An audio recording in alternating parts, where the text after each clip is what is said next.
you want to start with a few technical points, Kelly, about the recording and switching off microphones and things? Yeah, I'll do it if you like, Kelly. Dan's going to do that. Yeah. Okay, off you go, Dan. Hi, everyone. Welcome to the seminar. If you've got any questions or anything for Kate during the question and answer session at the end, then please wait until then to do so. You can either press the little icon at the bottom to raise your hand, or you can use the chat function to ask your questions as well. Please keep your microphones muted throughout the presentation and the questions and answers, unless you're invited to speak. You can keep your videos on all the time if you like, but when you're asking a question, if you can try and put them on, that'd be great as well. Is that everything, Sue? Thank you, Dan. Just to everyone to be aware that you're recording. And are you going to record through the quick Q&A as well, or just the presentation? Just the presentation? Just the introduction of the presentation. Okay, just so everyone's aware of that. Good afternoon, everyone. My name's Sue Yendall. I'm the Director of CIRCLE, the Centre for International Research on Care, Labour and Equalities at the University of Sheffield. And I'm very pleased to have with us today to present our CIRCLE seminar, Dr. Kate Hamblin, who is Senior Research Fellow here at the Centre.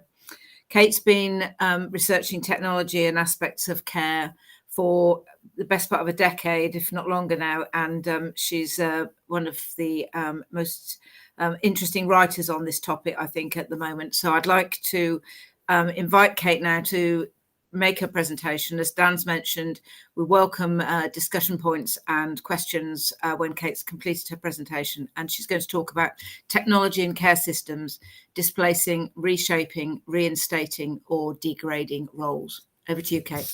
Thank you. Dan, would you mind doing the sharing? Thank you. Despite talking about technology, I'm not very good at it. So today I'd like to explore the implications of the use of technology in social care systems in terms of jobs in the sector. Both. Kate, you covered your webcam? Brilliant. That's my notes, sorry. Both in terms of the existing roles, what the implications are there, but also the roles that technology can create and necessitate within caring systems. Next slide, please. So in terms of the sort of overarching context, technology has been a key area of policy focus and investment, and has been presented as a means to address the purported challenges facing social care, the crisis in social care in the UK. And it's reflected in the discourses used by successive secretaries of state for health and social care, who have described technology, Jeremy Hunt, Matt Hancock, Sajid Javid, have all used the word transformative to describe what it can do for the sector. I know, until recently, fairly recently, Matt Hancock was the Secretary of State, and he is a self-described tech geek. He has his own app. And in one of his first addresses, he sort of laid out his stall in terms of what he wanted to do for health and social care. And he stated that tech transformation is coming. The opportunities of new technology done right across the whole of health and social care are vast. Let's work together to seize them. Sort of depicting technology as an unstoppable force and overwhelmingly positive. And in various speeches and policy documents, this is the sort of language that's being used. And the transformative ways they think it will enhance care quality and as a means to free up financial resources, but also staff time. And it's the workforce element I want to focus on. And again, Matt Hancock talking about easing the burden on staff, and more recently, Sajid Javid has talked about that again in terms of creating time to be spent on patient care. And the gift of time is language that's been used in things like the Topple Review of Health, but also applicable to social care. The implications of technology for the workforce, and it's echoed in language across the sector. And it's an important area to focus on, because one of the challenges facing adult social care is around recruitment and retention difficulties. And a recent paper by Agnes Turnpenny and Shireen Hussain has highlighted that as being exacerbated by Brexit and the COVID-19 pandemic. And Tom Hunt, who's on this call, has published a paper for the Sustainable Care Programme looking at the implications of the mandatory vaccination programme. So if technology can deliver on the promise of improving the capacity of a care workforce with the gift of time, then that would be ultimately a very positive thing. And we've seen this enthusiasm reflected in investment in funding for the use of technology in adult social care. And the UK is sort of a leader in that regard across Europe. In the 2000s, there was significant investment in a particular type of technology in social care, in Telecare, which is the sort of devices to facilitate people to age in place, to be able to summon assistance in an emergency. So the idea that if you have these devices, you can delay entry into residential care, or facilitate hospital discharge, or prevent hospital admission. And there was significant, in all four of the UK nations, investment in this in the 2000s. In England alone, there was 80 million, and local authorities bid for that to develop their existing telecare or build telecare services where they weren't really very widespread across local authorities.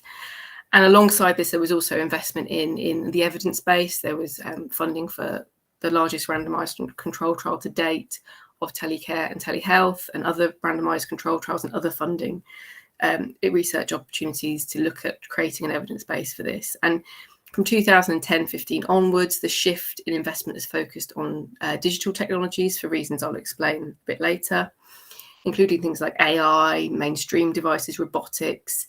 Again, opportunities for local authorities to explore these, but also in collaboration with home care providers, but also opportunities just for home care providers to explore how these various devices and systems could change their services. Next slide, please. But there are some challenges around this discourse. I mean, it tends to depict technology as quite homogenous, but I think it's important to think which technologies will be transformative, for who. Are there are sometimes examples. Politicians love a little vignette in a speech or a document, but they tend not to unpack the context or the unintended consequences of technology. And they also portray the social care sector as homogenous. It's not really clear whether this transformation will be applicable across all aspects of the care ecosystem, or even when you think about health and home care specifically, or residential care, there's varied provider types and sizes and scales, and there may be different implications of technology within those settings. And the third challenge relates to evidence. And the results of the aforementioned randomised control trials for Telecare were underwhelming. It was described as being enhancing rather than transformative of people's well-being. It didn't demonstrate cost savings for the Telecare aspect. And yet, as a recent article by Andrew Eccles highlights, this didn't dampen policy enthusiasm. Policymakers still continue to create funding opportunities for local authorities. And indeed, the Utopia project by King's College London shows that local authorities were quite dismissive of this randomised control trial evidence because it didn't really back up what they felt the benefits of Telecare were. So investment and that policy has continued regardless. And I guess the fourth area of critique is around the portrayal of technologies being both asocial and apolitical.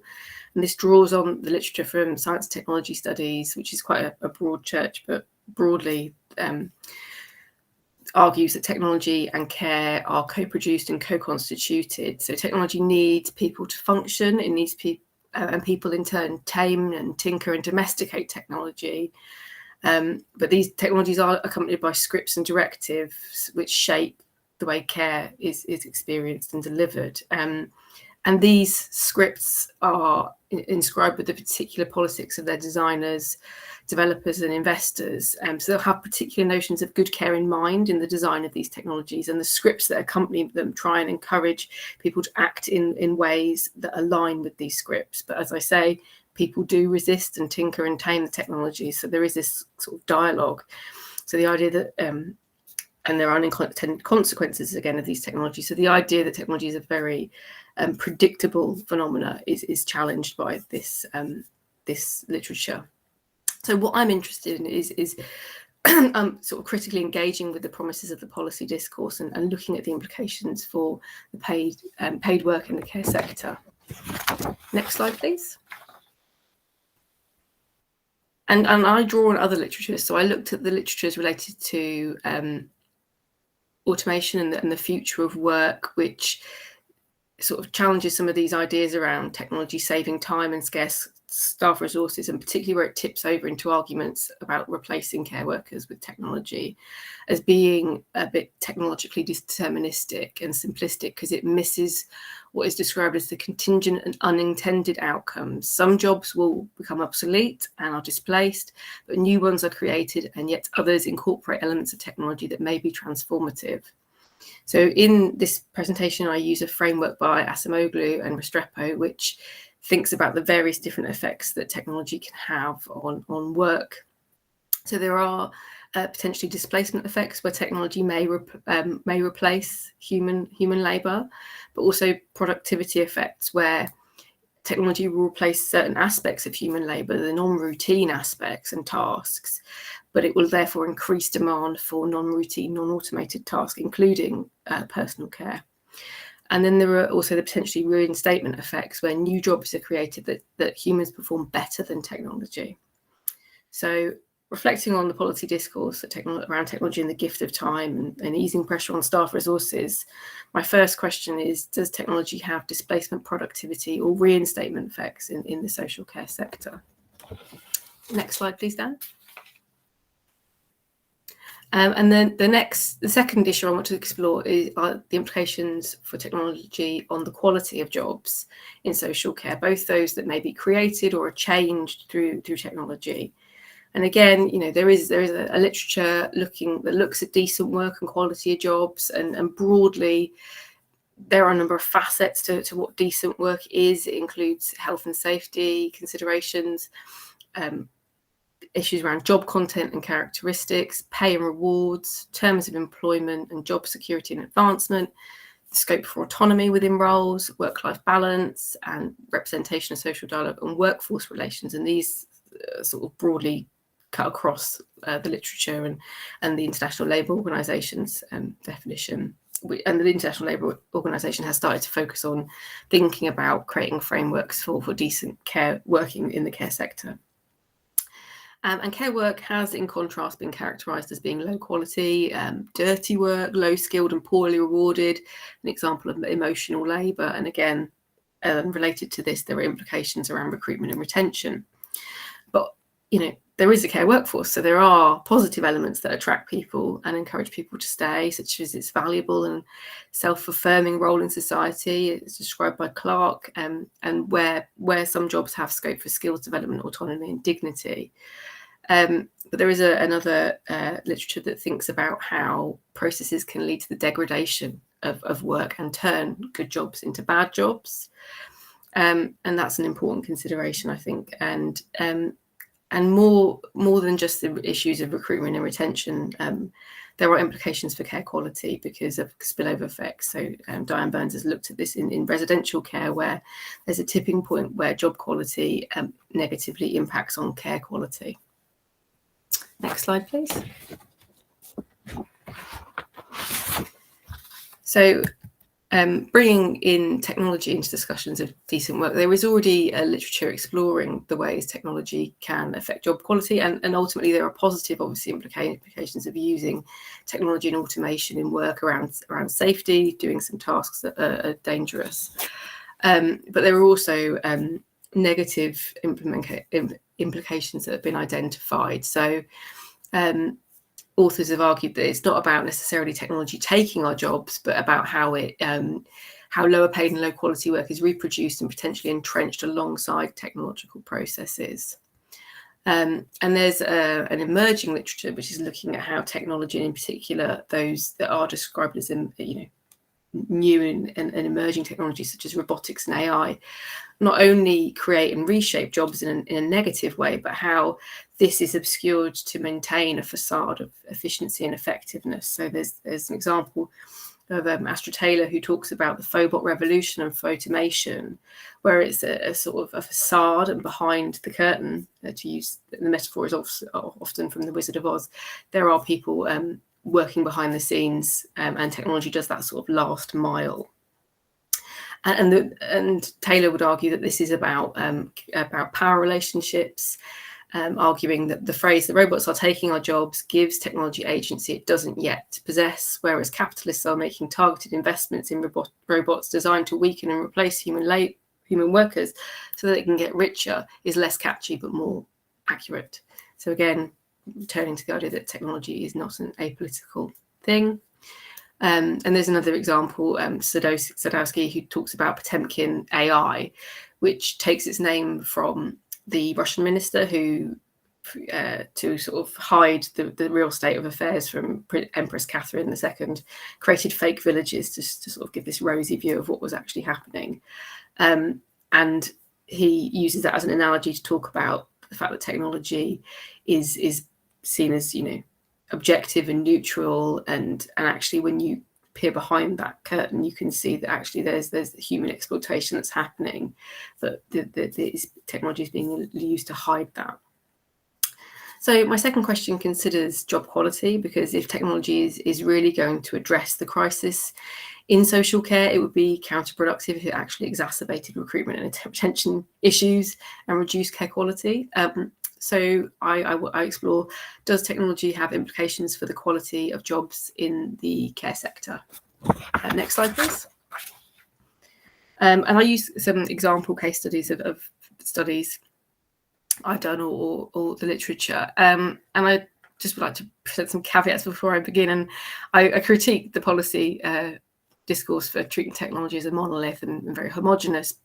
And I have now kept repeating the word technology and not really provided any nuance there. So, and in this presentation, I focus on 3 examples, but I acknowledge that they're just 3 examples of quite a broad field. But the aim of that is to illuminate the wider context of technology-enabled care work. And I focus on technology, the sort of present, which is much of what is commissioned in UK adult social care at the moment, which is Telecare, the emerging near horizon present, which is sort of mainstream use of mainstream devices in adult social care, and the purported future, which is robotics, which, there are examples being used, but it's not particularly widespread in the UK context.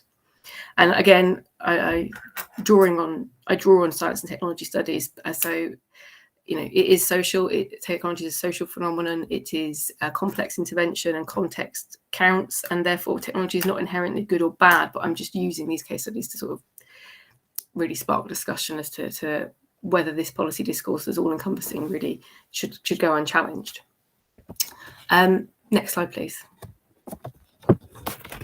So the first of my examples is Telecare, which I'm sure many people are familiar with Telecare, but just in case people aren't, it emerged in the sort of, actually probably even before probably the 1950s.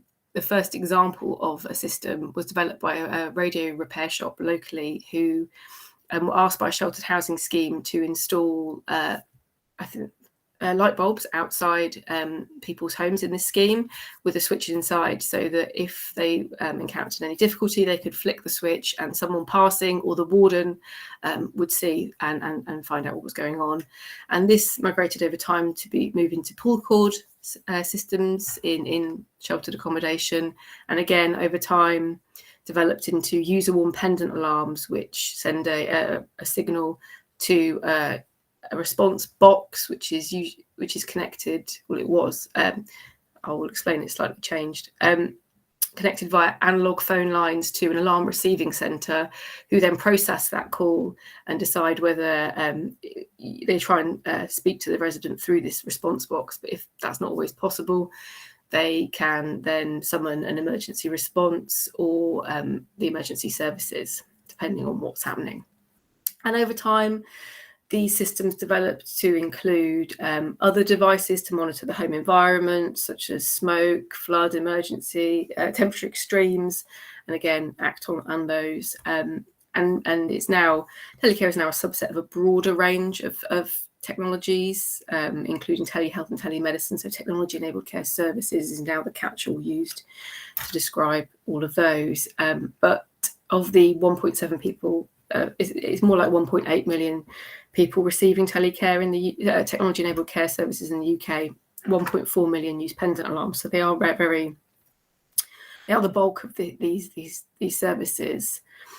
And to consider the way technology can affect and reinstate new roles in social care, I used data from the Advancing Knowledge of Telecare for Independence and Vitality in Later Life, the ACTIVE project, which was a large project with a variety of different empirical elements, that the main piece being a longitudinal mixed methods study, which involved ethnography, interviews and diaries with older adults who either had memory problems or were susceptible to falls, and we also engaged with their caring networks, both paid and unpaid, visiting them every 6 weeks, for, between 4 and 6 times. And we also conducted fieldwork observations at alarm receiving centres and response services, and we observed the installation of Telecare and the assessment process and reassessment visits, as well as the training that people working within these services received. We also spoke with care workers, as I say, as part of the people's caring networks, but we also did dedicated focus groups with care workers to get their perspective on Telecare. Next slide, please. So thinking first about how Telecare can shape or influence existing roles, we found really limited impact on care worker roles. They really didn't see it as impacting their work at all. They saw it as a very separate service. They were rarely consulted about it. They were rarely even informed that Telecare was in place before they established a relationship with a client. They often would find that something had been put in between visits. It wasn't really something that disrupted or changed their work in any particularly significant way. They didn't feel particularly threatened by the potential of technology to replace them either. They felt that their work they couldn't really conceive of anything that could replace the bulk of what they did in their day-to-day work. But our study did highlight the very social nature of technology, in the Telecare devices we observed really did need other services to be able to work, and in that they needed to reinstate new roles. So these devices didn't function without assessors, installers, alarm receiving centre staff and responders. And we looked at the human factors which contributed to the way the devices worked in these contexts. And it really did underscore the centrality of the service element, the wraparound service element. Because I can't think of an instance, and I don't think we did ever observe an instance or hear about an instance where someone had triggered their device and it had suffered a mechanical failure. The devices themselves aren't terribly mechanically complex, so there was no one pressing a button and no signal went to the response unit. But we did often hear that people often said that it hadn't worked, and by which they meant that the response they received from the human part of the system wasn't what they had anticipated or expected, or was so in some way lacking. So these devices, the success or failure of them really rested on the service element. And yet the jobs people working in these roles weren't seen as care jobs. They were seen as care adjacent, and others have described them as data work. But others, and we would certainly in the study argue that this is not disembodied work, but a form of care performed through the use of voice, knowledge sharing, and emotional labour or self-management. We saw alarm receiving staff conducting emotional labour, having close bonds with users who would trigger an alert to speak to specific members of staff for a catch-up, not just solely in an emergency. These people in the alarm receiving centres would wait over the phone line with someone in an emergency until the response came. They were helping people at the most vulnerable, really. We saw how integral assessment and installation staff were. The information they provided had really very real implications for how people subsequently used them.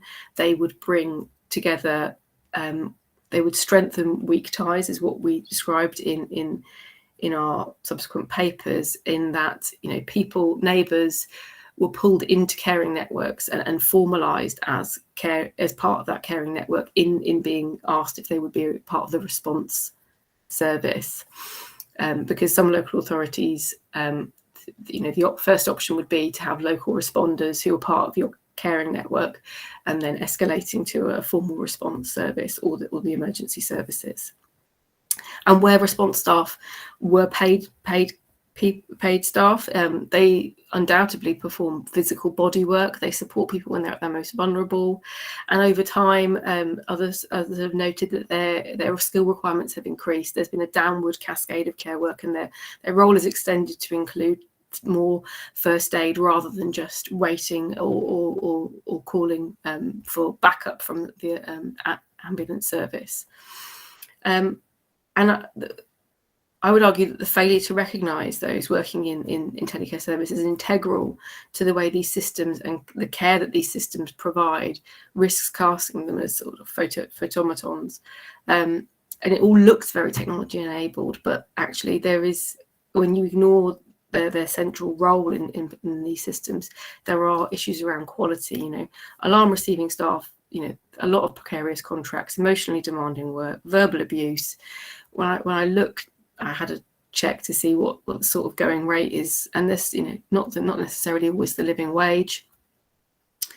And we saw the further downward cascade of care during the pandemic to people working within telecare services, and yet the TSA, who is the Technology Enabled Care Services Association, who is this representative body for the industry, had to lobby and liaise with government to make sure people working in technology enabled care services were classed as key workers. So it wasn't the automatic assumption that they are part of the care sector. They had to be, really impressed upon policymakers that they would need all the considerations that key workers have, such as PPE, or should have had PPE, vaccination, access to the vaccination program, access to childcare. That wasn't an automatic thought, because they are sort of invisible within these technology enabled care systems. Next slide, please. And the second area I'd like to look at is mainstream devices. So the existing analog telecare in the UK is being decommissioned, or it should be being decommissioned, because it needs to be replaced, because the analog phone systems will be shut down by 2025, and in some areas they've already been closed down, and analog telecare devices won't function reliably on digital networks. So this is quite a significant issue, because switching those devices over with SIM or broadband enabled devices is estimated to cost the local authorities who provide technology enabled care services between 150 and 300 million. Obviously that's quite going to propose quite a challenge to quite a lot of local authorities, and at the same time it's estimated there are 286 million internet enabled devices in the UK, and that's about 10 per household. So I'm going to turn to a different project it's part of the Sustainable Care Programme, and it focused on stakeholder consultations and case studies of local authorities. And in these, we saw that attention was beginning to turn to these internet-enabled devices and the ability of those mainstream devices to provide aspects of care. And this is what James Wright, who worked on the project, has called the Alexification of care. So this interesting shift away from analog telecare services to looking at the potential of other devices to deliver on care. Next slide, please. And across all the stakeholders we spoke to, including people who use services and their carers, their unpaid carers, they were all quite enthusiastic about mainstream devices, in that they are comparatively affordable when you compare them with very specialist equipment. They are user-friendly, and they are non-stigmatizing actually, compared to specialist kit. And we, from the local authorities, but also from other aspects, so technology providers and the home care sector, we heard about trials going on and pilots going on, conducted by local authorities, looking at mainstream devices with a lot of interest around smart speakers in particular. So lots of examples of local authorities either using existing skills, which are voice activated apps, to not specific to care, but using them for care functions, so setting reminders and things like that, or local authorities working with providers of technology to develop bespoke skills, either bespoke to that local area or bespoke to care.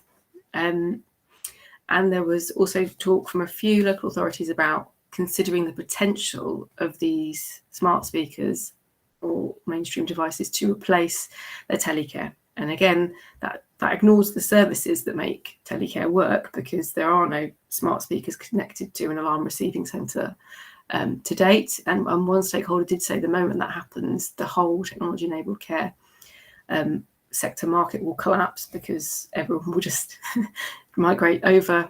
But there are also relevant standards related to telecare and alarm systems that are not applicable to mainstream devices, which is a bit of an issue. But again, this is a very technocentric approach, and it focused solely on buying pieces of relatively cheap equipment. And those who were considering this approach often highlighting the example of one local authority, which was seen as the vanguard, who had used a particular smart speaker as part of their service delivery and reported enhanced care and cost savings that were quite significant. But the commissioner of this service was actually more cautious and was really, I think, slightly frustrated that there wasn't this recognition of the wider wraparound services you need to make technology work in care. So he argued there was a complete underestimation of the amount of effort that's required to make it happen, the use of mainstream. And I think that's the case here. They can use an Alexa, and that's what most people I talk to say. And they've got no clue of the challenges, the level of support that's required. There's a reason why that 80-year-old granny isn't using the Alexa that her 45-year-old grandson bought them. And that is that they haven't got a clue what to do with it.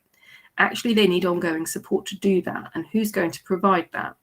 And then what's the resource implications of that? And we've shown really clearly that the level of support people need on an ongoing basis is quite severe. And there were examples of what this underestimation looked like in practice. So there were pilots that were happening where the wraparound service hadn't been considered. I mean, there were pilots where local authorities had purchased, a bunch of Alexas and not really considered whether people would even have broadband, and finding they didn't.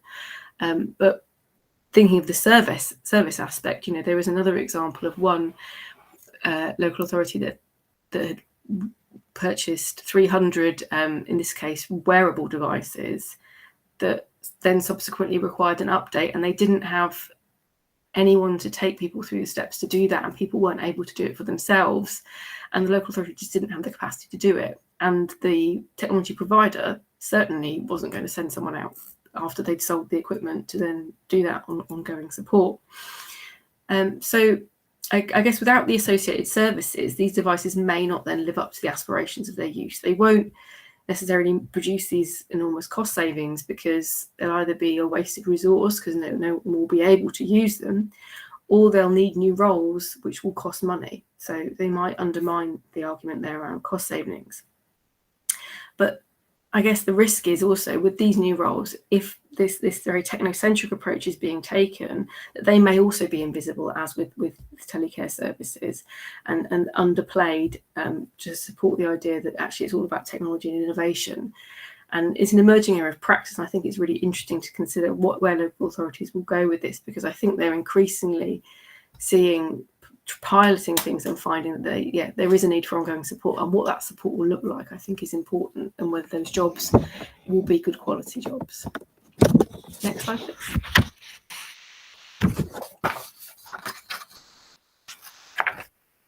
And the third example I want to look at is around robotics, which is an area of interest as a means to increase care system capacity and efficiency.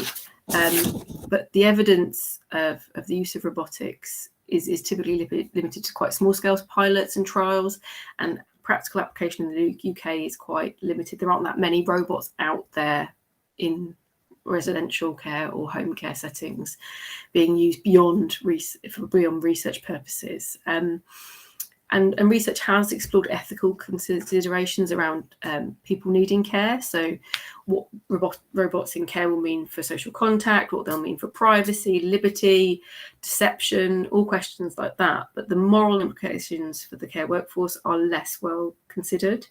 And it's been theorised that they could undertake the mundane and routine tasks, so do the productivity effect aspect. And we did talk in our consultations about robotics, and again, stakeholders were interested in the potential of technology, robotics in social care, but said that practically they didn't really see them any real examples of them being used at scale in the UK. There was one example of a local authority who were using cobots, which are exoskeletons that can be worn by carers or care workers, and they were using them to reduce what they felt were expensive and intrusive double-handed care visits, and to protect care worker physical health. But again, this was that vanguard local authority who were investing a lot in technology, and others felt that this was interesting, but something that was quite far away in the future. Next slide, please. So thinking more about the use of robotics and taking a very specific type, which is socially assisted robots. And again, there are a diverse range of socially assisted robots, but even robotics in care more broadly. But looking at the literature and where it has explored the implications for care worker roles, these hasn't been as positively transformative as the productivity discourse, productivity effect would hope. So some examples here, we've got Paro. He's quite famous. He's a robotic harp seal and with hypoallergenic fur, and he's responsive. And he has been marketed and deployed as a way to calm and soothe residents or people needing care. He's also been used with children with learning difficulties. And where studies have explored his use in particularly residential care settings, they have not necessarily indicated positive effects for care workers. So studies have found that he actually reallocates some important and valued aspects of care worker roles. So the sort of calming and soothing residents being given now to the task to Paro to perform, but also creating additional work for care workers. So they're in Hassay's study, finding that care rotas were being modified to accommodate Paro's, because he always needed someone to accompany him. So the idea of machine babysitter is from a comic series that talks about machine babysitters, where companies buy shiny machines, but they don't trust people to actually use them, so someone needs to be with them at all times, and that's what was observed.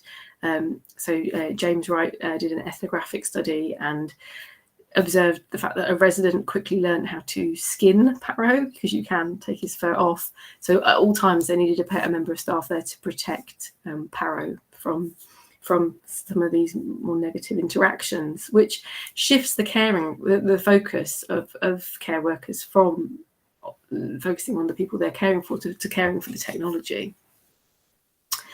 And another example is Pepper, who actually production of Pepper has recently been suspended because it hasn't sold as well as would be hoped. So, but nonetheless, Pepper was marketed as a standalone robot, which can be left to sort of function on its own and potentially replace care workers in some tasks. But again, James observed that a member of staff always needed to babysit Pepper because, and it has another local authority in the UK has actually employed, they say, not purchased, but employed Pepper, complete with their own staff ID card. But again, concerns of Pepper's co-workers that they need to actually babysit. They can't just leave it on its own. It's expensive investment, and what if it falls on somebody? There's all implications of safety. And in James Wright's study, again, care workers had to spoke about Pepper in the same way they spoke about residents, about needing help in case it fell, being hard of hearing. And Pepper was also being used to lead exercise classes, and that was something that the staff had previously enjoyed.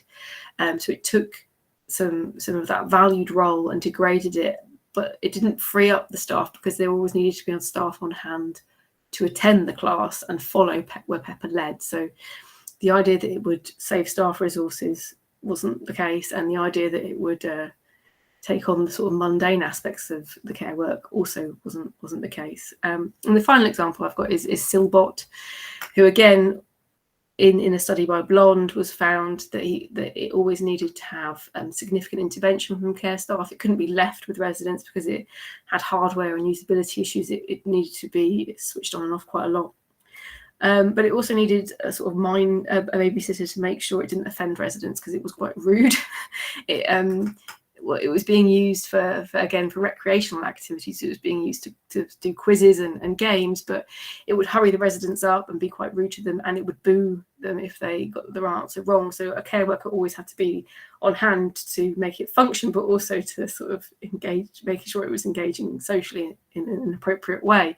So again, the shift of the focus there from the care worker to engaging with residents to focusing on the robots. So again, I would say that these examples open up a discussion as to whether robotics can take on the sort of mundane aspects of care work, or whether they encroach on the sort of valued roles and shift the focus to babysitting the technology. Next slide, please. So to sort of wrap up, and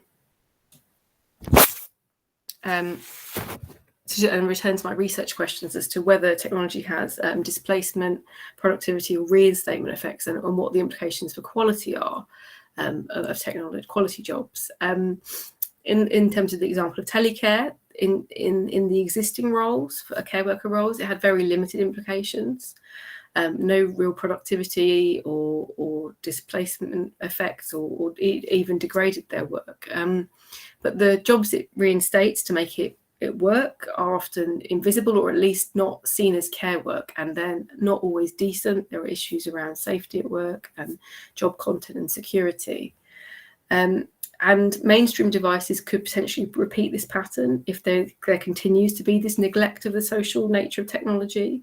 In the first instance, there are implications for the successes of these technologies being piloted. They weren't successful because they didn't have the wraparound human support, and they won't save costs then or deliver other outcomes without the creation of roles to go alongside them. But if we're going to continue to emphasize technology and its efficiency and sort of maintain creating roles that are sort of invisible, that I think has implications for quality.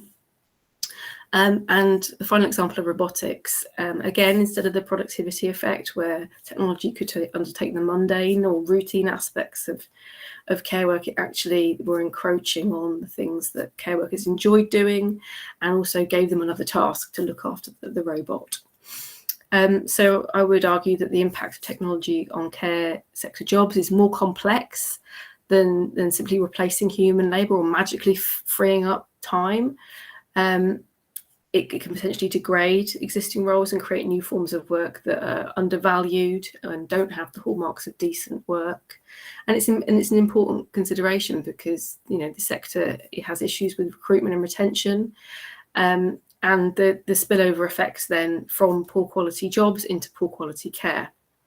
So I just would like to open up a discussion that can challenge the policy discourse where the technology will be transformative from a workforce perspective, and highlight that technology is not asocial and completely independent from human action, but it's also not apolitical. The framing of technology is both a solution and an unstoppable force. Technical transformation is coming. It shifts attention and spending away from other possibilities and other strategies for change and how we can make care work decent work. And I think it's important to reopen and re-explore other opportunities to enhance both care work and care quality. Thank you very much indeed, Kate. And I'm sure there's lots of food for thought there for many of us listening, and some of you will have questions and comments that you want to make. I haven't got any in the chat yet, so if you do want to ask a question,